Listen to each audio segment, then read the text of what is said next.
Stadio Alfredo Giro di Torre Annunziata, ottava giornata del campionato di Serie D per il girone I, sfida per palati fini in campo quella tra Savoia e Football Club Messina. Oplontini di mister Carmine Parlato ringalluzzite all'ultimo successo esterno rimediato al Dino Liotta di Rigata per 2-0 grazie alle marcature di Cerone e Scalzone. Ritorno al successo anche per i giallorossi di mister Costantino che li guidavano al Francoscoglio con il medesimo risultato. Il Giuliano 3-5-2 per gli Oplontini, tandem offensivo con Cerone e Scalzone, 4-3-2-1 per la compagine giallorossa con Aiello a difesa dei pali, sui binari laterali Casella e Brunetti con Pissore e Marchetti in mezzo alla difesa, Giuffrida in cabina regia assistito da Bevis e Correnti con Melillo e Coria a sostegno dell'unica punta a Carbonaro. Prova a mettere in campo tutta la qualità proprio a disposizione il tecnico giallorosso, l'inizio di gara gli darà ragione con Correnti qui che assiste all'11° Melillo, bravo a spostarsi il pallone sul destro, Coppola si allunga alla propria destra, al 16° ripartenza micidiale del Football Club Messina, palla in profondità, il tacco di Coria libera Bevis in campo aperto che può sprintare e suggerire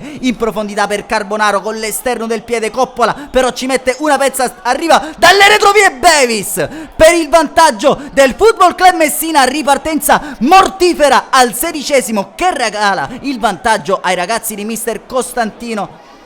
Risponde però dall'altro lato il Savoia al 35°, si presenta infatti sul punto di battuta di un piazzato dalla destra Federico Cerone, palla velenosa in area di rigore che pesca la testa di Scalzone, imperfetto Aiello, ristabilita allora la parità del punteggio all'Alfredo Giro, la terza rete consecutiva di Scalzone, qualche responsabilità per il giovane portiere giallorosso. Si palesa per i giallorossi la legge dell'Alfredo Giro, 3 vittorie infatti in altrettante uscite sin qui per i ragazzi di mister Carmine Parlato che quest'oggi però dovranno fare i conti con un energico Football Club Messina. Ancora però un'occasione per gli Oplontini con Cerone che viene dentro il campo, prova a suggerire profondo con questo pallone velenoso sul quale fa buona guardia Aiello. Proprio allo scadere però della prima frazione di gioco, occasione clamorosa per il Football Club Messina, infatti sprinta Carbonaro alle spalle della retroguardia, Oplontino si gira in un fazzoletto con questo lob, colpisce la faccia alta della traversa, sarebbe stato l'Eurogol di giornata per Paolo Carbonaro, con questa giravolta aveva eluso l'intervento di Coppola, sfortunato però il numero 7 giallorosso.